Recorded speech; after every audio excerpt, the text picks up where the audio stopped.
ஓம் சாந்தி. December 13, 2025. காலை முரளி பாப்தாதா மதுபன். சாராம்சம். இனிய குழந்தைகளே, இது உங்களது இறை பணியாகும். நீங்கள் அனைவரையும் கடவுளுக்கு உரியவர்களாக்கி அவர்கள் தமது எல்லையற்ற ஆஸ்தியை கோருவதற்கு வழி செய்ய வேண்டும். கேள்வி: புலன்களினால் ஏற்படுத்தப்படும் விஷமத்தனம் எப்போது முடிவடையும்? பதில்: ஆத்மாவானது திரேதாயுக ஸ்திதியை அடையும் போது புலன்களின் விஷமத்தனம் முடிவடையும். அதாவது நீங்கள் சதோ ஸ்திதியை அடையும் போது ஆகும். இப்போது இது உங்கள் திரும்பி செல்லும் பயணம் ஆகையால் உங்கள் புலன்களை கட்டுப்பாடாக வைத்திருக்க வேண்டும். ஆத்மாவை தூய்மையற்றதாக்கும் எச்செயல்களையும் ரகசியமாக செய்யாதீர்கள். அழிவில்லாத சத்திர சிகிச்சை நிபுணர் கொடுக்கும் அறிவுறுத்தல்களை தொடர்ந்தும் பின்பற்றுங்கள். பாடல்: ஓ மனிதனே, உன் இதய கண்ணாடியில் உன் முகத்தை பார். ஓம் சாந்தி. ஆன்மீக தந்தை ஆன்மீக குழந்தைகளுக்கு விளங்கப்படுத்துகின்றார். இங்கு அமர்ந்திருக்கும் குழந்தைகளாகிய உங்களுக்கு மட்டும் அவர் விளங்கப்படுத்தவில்லை.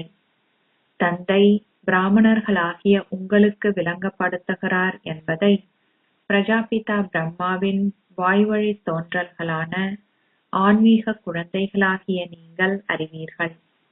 முன்னர் நீங்கள் சூத்திரர்களாக இருந்தீர்கள். இப்போது நீங்கள் பிராமணர்கள் ஆகியுள்ளீர்கள். தந்தை உங்களுக்கு வேறுபட்ட குலங்களின் கணக்கை விளங்கப்படுத்தியுள்ளார். இக்குலங்களைப் பற்றி உலகம் புரிந்து கொள்வதில்லை. அவற்றின் புகழே பேசப்படுகின்றது. பிராமண குலத்தில் ஒருவராக இருக்கும் நீங்கள் பின்னர் தேவ குலத்தில் ஒருவர் ஆகுவீர்கள். இந்த விஷயங்கள் சரிதானா என்பதை சிந்தித்துப் பாருங்கள். நீங்களே தீர்மானியுங்கள். நான் கூறுவதை செவிமடுத்த பின்னரே ஒப்பிடுங்கள். பிறவி பிறவியாக நீங்கள் கேட்டு வந்த சமய நூல்களையும் ஞானக்கடலான தந்தை கூறுவதையும் ஒப்பிட்டு பாருங்கள். எது சரி என்பதை தீர்மானியுங்கள். நீங்கள் பிராமண தர்மத்தையும் குலத்தையும் முற்றாகவே மறந்துவிட்டீர்கள். பல்ரூப உருவம் துல்லியமாகவே உருவாக்கப்பட்டுள்ளது. அந்த உருவத்தை பயன்படுத்தி நீங்கள் விளங்கப்படுத்தலாம். எவ்வாறாயினும் எத்தனையோ கரங்களுடன் உருவாக்கப்பட்டுள்ள படங்கள், ஆயுதங்கள் ஏந்திய பெண் தெய்வங்களின் ரூபங்கள் ஆகியவை தவறானவையாகும். அந்த படங்கள் யாவும் பக்தி மார்க்கத்திற்கு உரியவை. தங்கள் கண்களினால் அனைத்தையும் பார்த்தும் கூட அவர்கள் இன்னும் புரிந்து கொள்வதில்லை. எவரது தொழிலை பற்றியும் அவர்களுக்கு தெரியாது. குழந்தைகளாகிய நீங்கள் ஆத்மாவை பற்றி இப்போது அறிந்துள்ளீர்கள். அத்துடன் உங்கள் 84 பிறவிகளை பற்றியும் அறிந்துள்ளீர்கள். தந்தை உங்களுக்கு விளங்கப்படுத்துவது போலவே நீங்களும் ஏனையோருக்கும் விளங்கப்படுத்த வேண்டும். சிவபாபா எல்லோரிடமும் செல்ல மாட்டார். தந்தைக்கு நிச்சயமாக உதவியாளர்கள் தேவை. ஆகவே இதுவே உங்கள் இறை பணியாகும். அனைவரையும் கடவுளுக்கு உரியவர்கள் ஆக்குகிறீர்கள். அவரே ஆத்மாக்களாகிய எங்கள் அனைவருடைய எல்லையற்ற தந்தை என்பதை விளங்கப்படுத்துகிறீர்கள். நாங்கள் அவரிடமிருந்து எல்லையற்ற ஆஸ்தியை பெறுகிறோம். நீங்கள் உங்கள் லௌகீக தந்தையை நினைவு செய்வது போல இவ்வுலகத்திற்கு அப்பாலுள்ள தந்தையை இன்னும் அதிகமாக நினைவு செய்ய வேண்டும். ஒரு லௌகீக தந்தை தற்காலிக சந்தோஷத்தை கொடுக்கிறார். ஆனால் எல்லையற்ற தந்தை எல்லையற்ற சந்தோஷத்தை கொடுக்கிறார். ஆத்மாக்கள் அனைவருமே இப்போது இந்த ஞானத்தை பெறுகிறார்கள். உங்களுக்கு 3 தந்தையர்கள் உள்ளனர் என்பதை நீங்கள் இப்போது அறிந்து கொண்டீர்கள். லௌகீக தந்தை, அலௌகீக தந்தை, பரலோக தந்தை. எல்லையற்ற தந்தை அலௌகீக தந்தை மூலம் உங்களுக்கு விளங்கப்படுத்துகிறார். எவருக்கும் இந்த தந்தையை தெரியாது. பிரம்மாவின் சரிதையை எவருக்கும் தெரியாது. அவருடைய தொழிலும் தெரிந்திருந்தல் வேண்டும். அவர்கள் சிவனையும் ஸ்ரீ கிருஷ்ணரையும் புகழ்ந்து பாடுகிறார்கள். ஆனால் பிரம்மாவின் புகழ் என்ன? அசரீரியான தந்தைக்கு அமிர்தம் வழங்குவதற்கென ஒரு வாய் நிச்சயம் தேவை. பக்தி மார்க்கத்தில் அவர்கள் தந்தையை துல்லியமாக நினைவு செய்ய முடிவதில்லை. இதுவே சிவபாபாவின் ரதம் என்பதை நீங்கள் புரிந்து கொண்டீர்கள். ரதங்களும் அலங்கரிக்கப்படுகின்றன. ஹுசேனின் குதிரையும் அலங்கரிக்கப்பட்டுள்ளது. குழந்தைகளாகிய நீங்கள் மனிதர்களுக்கு நன்கு விளங்கப்படுத்துகிறீர்கள். நீங்கள் அனைவரையும் போற்றுகிறீர்கள். நாங்கள் அந்த தேவர்களாக இருந்தோம் என்றும் 84 பிறவிகள் எடுத்த பின்னர் தமோபிரதான் ஆகிவிட்டோம் என்றும் அவர்களுக்கு கூறுகிறீர்கள். நீங்கள் இப்போது சதோபிரதான் ஆக வேண்டுமாயின் நீங்கள் யோகம் செய்ய வேண்டும். எனினும் இதை யாரும் புரிந்து கொள்வது அரிதாகவே உள்ளது. இதை அவர்கள் புரிந்து கொண்டால் அவர்களது சந்தோஷ பாதரசம் உயரும். விளங்கப்படுத்துபவரின் சந்தோஷ பாதரசம் இன்னும் மேலாக உயரும். எல்லையற்ற தந்தையின் அறிமுகத்தை கொடுப்பது சிறிய விஷயமல்ல. அவர்கள் புரிந்து கொள்வதில்லை. அவர்கள் கேட்கிறார்கள், இது எவ்வாறு சாத்தியமாகும்? நீங்கள் எல்லையற்ற தந்தையின் வாழ்க்கை வரலாற்றினை கூறுகிறீர்கள்.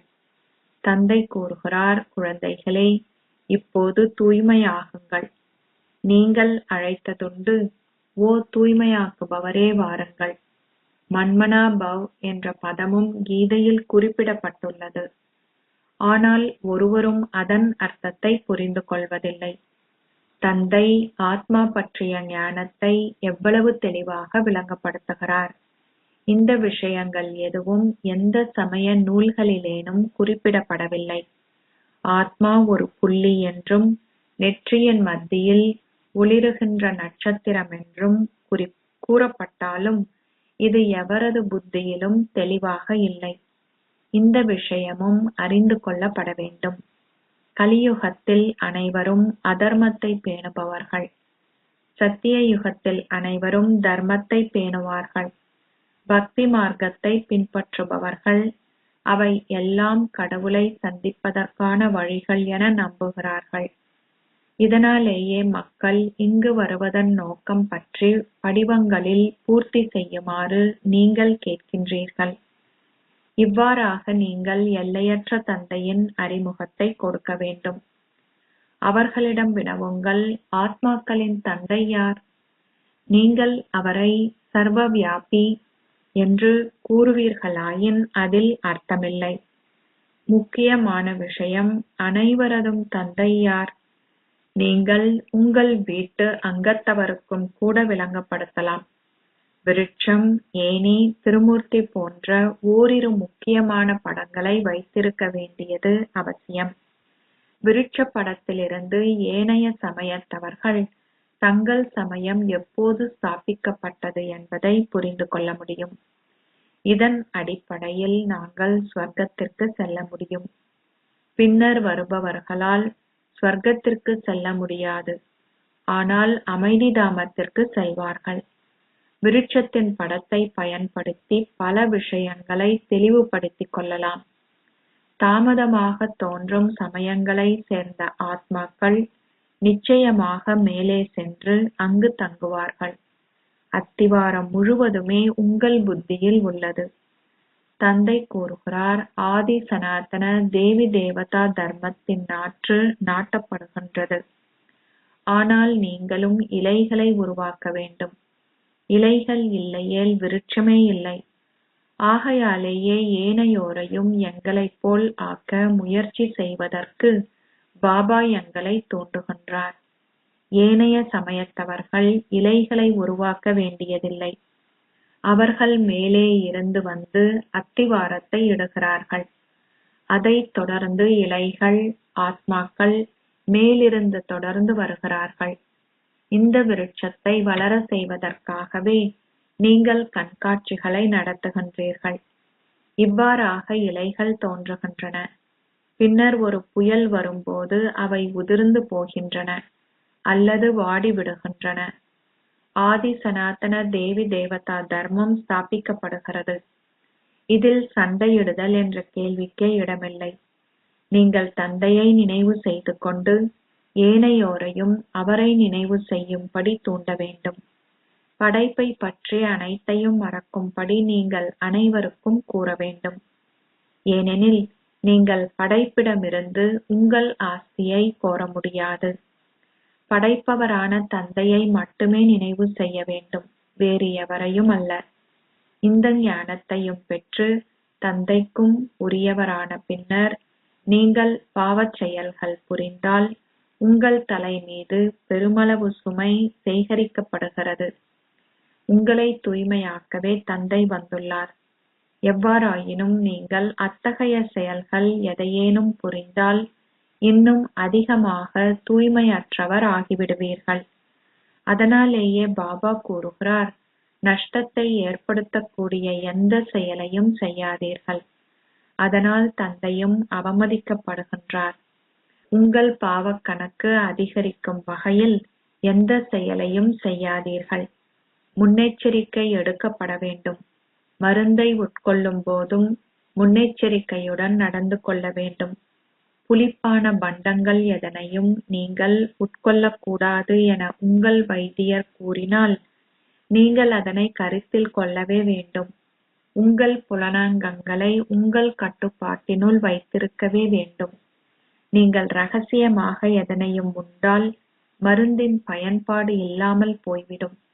இதுவே சலனம் எனப்படுகின்றது. இவ்வாறு செய்யக்கூடாது என பாபா கற்பித்தல்களை கொடுக்கிறார். அவரே சத்திர சிகிச்சை நிபுணர். அவர்கள் பாபாவிற்கு எழுதுகிறார்கள், எனக்கு பல எண்ணங்கள் தோன்றுகின்றன. நீங்கள் மிகவும் ஜாக்கிரதையாக இருக்க வேண்டும். பல தீய எண்ணங்கள் உங்கள் மனதிலும் கனவிலும் தோன்றும். ஆனால் அவற்றினால் அச்சம் கொள்ளாதீர்கள். இந்த விஷயங்கள் சத்திய யுகத்திலும் திரேதா யுகத்திலும் இருப்பதில்லை. நீங்கள் திரேதா யுகத்தை அண்மிக்கும் போது உங்கள் புலனங்கங்கள் குறும்புத்தனத்தை நிறுத்திவிடும். புலனங்கங்கள் உங்கள் கட்டுப்பாட்டிற்குள் வரும். சத்திய யுகத்திலும் திரேதா யுகத்திலும் அவை உங்கள் கட்டுப்பாட்டிற்குள் இருந்தன. திரேதா யுக ஸ்திதியை எய்தும் போது உங்கள் புலனங்கங்கள் கட்டுப்பாட்டிற்குள் வரும். பின்னர் நீங்கள் சத்திய யுக ஸ்திதியை எய்தும் போது நீங்கள் சதோபிரதான் ஆகுவதுடன் உங்கள் புலனங்கங்களும் பூரண கட்டுப்பாட்டிற்குள் வரும். புலனங்கங்கள் கட்டுப்பாட்டில் இருந்தன. இது புதிய விஷயமல்ல. இன்று நாங்கள் புலனங்கங்களின் ஆதிக்கத்திற்குள் இருக்கிறோம். நாளை நாங்கள் முயற்சி செய்ததும் அவை எங்களுடைய ஆதிக்கத்திற்குள் வரும். 84 பிறவிகளாக நீங்கள் இறங்கி வந்து கொண்டிருக்கின்றீர்கள். இப்போது இது திரும்பி செல்லும் பயணமாகும். நீங்கள் அனைவரும் சதோபிரதான் ஸ்திதியை அடைய வேண்டும். நீங்கள் அனைவரும் உங்கள் அட்டவணையை பரிசீலனை செய்து எவ்வளவு புண்ணியமும் எவ்வளவு பாவமும் சேமிக்கப்பட்டுள்ளன என பாருங்கள். தந்தையை நினைவு செய்வதன் மூலம் நீங்கள் கலியுகத்தவரிலிருந்து திரேதா யுகத்தவர் ஆகுவதுடன் உங்களின் புலனங்கங்களும் கட்டுப்பாட்டினுள் வரும். அப்போது புயல்கள் எதுவும் இனிமேல் இல்லை என்ற உணர்வு உங்களுக்கு ஏற்படும். அந்த ஸ்திதியும் வரும். பின்னர் நீங்கள் சத்திய யுகத்திற்கு செல்வீர்கள். நீங்கள் தூய்மையாகுவதற்கு முயற்சி செய்யும் போது உங்கள் சந்தோஷ பாதரசமும் உயரும். வருகின்ற எவருக்கும் அவர்கள் எவ்வாறு 84 பிறவிகள் எடுத்தார்கள் என்பதை விளங்கப்படுத்துங்கள். எவ்வாறாயினும் 84 பிறவிகள் எடுத்தவர்களே இதனை புரிந்து கொள்வார்கள். அவர்களுக்கு கூறுங்கள், தந்தையை நினைவு செய்வதன் மூலம் நீங்கள் அதிபதிகள் ஆகுவீர்கள். 84 பிறவிகளைப் பற்றி அவர்களுக்கு புரியவில்லையெனில் அவர்கள் ராஜ்யத்தின் அதிபதிகளாக இருக்கவில்லை என்றே கருத வேண்டும். நாங்கள் தைரியத்தை ஏற்படுத்தி நல்ல விஷயங்களை விளங்கப்படுத்துகிறோம். நீங்கள் வீழ்ந்து விட்டீர்கள். 84 பிறவிகள் எடுத்தவர்களுக்கு உடனேயே விழிப்புணர்வு ஏற்படும். தந்தை கூறுகிறார், நீங்கள் அமைதி தாமத்தில் இருந்தபோது நீங்கள் தூய்மையாக இருந்தீர்கள். நான் இப்போது உங்களுக்கு அமைதியும் சந்தோஷமும் உள்ள தேசத்திற்கு வழி காட்டுகின்றேன். வேறு எவரும் உங்களுக்கு அந்த வழியை காட்ட முடியாது. தூய ஆத்மாக்களே அமைதி தாமத்திற்கு செல்ல முடியும். உங்கள் முயற்சிக்கேற்ப நீங்கள் துருவை அகற்றி உயர்ந்த அந்தஸ்தை அடைவீர்கள். நீங்கள் ஒவ்வொருவரின் முயற்சியையும் பார்க்கலாம். பாபாவும் பெருமளவு உதவி வழங்குவார். இவர் ஒரு முதிர்ச்சியான குழந்தை. நீங்கள் அனைவரினதும் நாடித் துடிப்பையும் உணர வேண்டும். விவேகம் உள்ளவர்கள் உடனேயே புரிந்து கொள்வார்கள். இவரே எல்லையற்ற தந்தை. நிச்சயமாக ஸ்வர்க்க ஆஸ்தியை நீங்கள் அவரிடமிருந்து பெறுவீர்கள். நாங்கள் அதை பெற்றுத்தான் இருந்தோம். ஆனால் இப்போது அது எம்மிடம் இல்லை. இப்போது மீண்டும் ஒருமுறை அதனை பெறுகிறோம். இலக்கும் குறிக்கோளும் எங்கள் முன்னிலையில் உள்ளன. தந்தை ஸ்வர்க்கத்தை ஸ்தாபித்த பின்னர் நாங்கள் ஸ்வர்க்க அதிபதிகளாக இருந்தோம். பின்னர் 84 பிறவிகள் எடுத்து வரும்போது தொடர்ந்தும் கீழிறங்கி வந்தோம். இப்போது இது உங்கள் இறுதி பிறவியாகும். சரித்திரம் மீண்டும் தொடரும். 84 பிறவிகளின் முழு சக்கரத்தையும் விளங்கப்படுத்துங்கள். எவ்வளவுக்கு அதிகளவு மனிதர்கள் புரிந்து கொள்கின்றார்களோ அவ்வளவிற்கு அதிக இலைகள் உருவாக்கப்படும். அத்துடன் நீங்கள் வேறு பலரையும் உங்களுக்கு சமமானவர்கள் ஆக்குகிறீர்கள். நீங்கள் கூறுகிறீர்கள், நாங்கள் முழு உலகையும் மாயையின் சங்கிலியிலிருந்து விடுவிப்பதற்கு வந்துள்ளோம். தந்தை கூறுகிறார், நான் அனைவரையும் ராவணனிடமிருந்து மீட்பதற்கு வந்துள்ளேன். தந்தையே ஞானக்கடல் என்பதையும் குழந்தைகளாகிய நீங்கள் புரிந்து கொள்கின்றீர்கள். நீங்கள் இந்த ஞானத்தை பெற்று மாஸ்டர் ஞானக்கடல் ஆகுகின்றீர்கள். ஞானமானது பக்தியிலிருந்து வேறானது. தந்தை மட்டுமே பாரதத்தின் புராதன ராஜயோகத்தை கற்பிக்கின்றார் என்பதை நீங்கள் இப்போது அறிவீர்கள். எந்த மனிதராலும் இதை கற்பிக்க முடியாது. எவ்வாறாயினும் நாம் இதை எவ்வாறு மற்றவர்களுக்கு விளங்கப்படுத்தலாம்? இங்கு அசுரர்களினால் பல தடைகள் ஏற்படுத்தப்படுகின்றன. அவர்கள் குப்பையை வீசுகிறார்கள் என்றே நாம் முன்னர் கருதி வந்தோம். ஆனால் இப்போது அவர்கள் எவ்வாறு தடைகளை உருவாக்குகிறார்கள் என்பதை புரிந்து கொள்கின்றோம். இது புதியதொன்று அல்ல. கடந்த கல்பத்திலும் இதுவே நடந்தது. உங்கள் புத்தியில் முழு சக்கரமும் சுழல்கிறது. பாபா எங்களுக்கு உலக சக்கரத்தின் ஆரம்பம், மத்தி, இறுதி பற்றி விளங்கப்படுத்துகிறார். பாபா எங்கள் ஒவ்வொருவருக்கும் கலங்கரை விளக்கம் என்ற பட்டத்தையும் சூட்டியுள்ளார். ஒரு கண்ணில் முக்தி தாமத்தையும் மறு கண்ணில் ஜீவன் முக்தி தாமத்தையும் வைத்துள்ளோம். நீங்கள் முக்தி தாமத்துக்கும் பின்னர் ஜீவன் முக்தி தாமத்துக்கும் செல்ல வேண்டும். இது துன்ப பூமியாகும். தந்தை கூறுகிறார், உங்கள் பௌதீக கண்களினால் காணுவது எல்லாவற்றையும் மறந்துவிடுங்கள். உங்கள் அமைதி தாமத்தையே நினைவு செய்யுங்கள். ஆத்மாக்கள் தங்கள் தந்தையை நினைவு செய்ய வேண்டும். இதுவே கலப்படமற்ற யோகம் என்று கூறப்படுகின்றது. அந்த ஒருவரிடமிருந்து இந்த ஞானத்தை செவிமடுத்துக் கொள்ளுங்கள். இதுவே கலப்படமற்ற ஞானம் எனப்படுகிறது. நீங்கள் அந்த ஒருவரையே நினைவு செய்ய வேண்டும். என்னுடையவர் அவர் ஒருவரே அன்றி வேறு எவரும் அல்ல. நீங்கள் ஓர் ஆத்மா என்ற நம்பிக்கை உங்களிடம் இல்லையெனில் உங்களால் அந்த ஒருவரை நினைவு செய்ய முடியாது. ஆத்மா கூறுகிறார், நான் பாபாவிற்கு மட்டுமே உரியவன். ஆத்மாவாகிய நான் பாபாவிடமே போக விரும்புகின்றேன். இந்த சரீரம் பழையதாகி உக்கியும் விட்டது. அதன் மீது நீங்கள் எந்த பற்றும் வைத்திருக்க கூடாது. இது ஞானத்தின் ஓர் அம்சமாகும். உங்கள் சரீரத்தை நீங்கள் கவனிக்காது விடுவதல்ல. இது நீங்கள் நீக்க வேண்டிய ஒரு பழைய தோல் என்பதை நீங்கள் உள்ளார்த்தமாக புரிந்து கொள்ள வேண்டும். உங்களுடையது எல்லையற்ற துறவாகும். அவர்கள் சந்நியாசிகள் காட்டிற்கு செல்வார்கள். ஆனால் நீங்கள் வீட்டில் வாழ்ந்து கொண்டே நினைவில் இருக்க வேண்டும். நினைவில் இருக்கும்போது நீங்கள் சரீரத்தை விட்டு நீங்கலாம். நீங்கள் எங்கிருந்தாலும் தந்தையை நினைவு செய்யுங்கள். நீங்கள் எங்கே வசித்தாலும் நினைவில் நிலைத்திருந்தும் சக்கரத்தை சுழற்றியும் உயர்ந்த ஓர் அந்தஸ்தை கோரலாம். தனித்தனியாக எவ்வளவிற்கு முயற்சி செய்கின்றீர்களோ அந்தளவிற்கு உயர்ந்த அந்தஸ்தை கோரலாம். வீட்டில் இருக்கும்போது நினைவு யாத்திரையில் நிலைத்திருங்கள். இறுதி முடிவிற்கு முன் சிறிதளவு நேரமே எஞ்சியுள்ளது. புதிய உலகமும் தயாராக வேண்டும். நீங்கள் இப்போது கர்மாதீத நிலையை அடைவீர்களாயின் நீங்கள் சூட்சும வதனத்திலே தங்கியிருக்க வேண்டும். சூட்சும வதனத்தில் தங்கியிருந்த பின்னரும் நீங்கள் பிறப்பு எடுக்கவே வேண்டும். நீங்கள் முன்னேறி செல்லும் போது இதை பற்றிய காட்சிகள் யாவும் உங்களுக்கு கிடைக்கும்.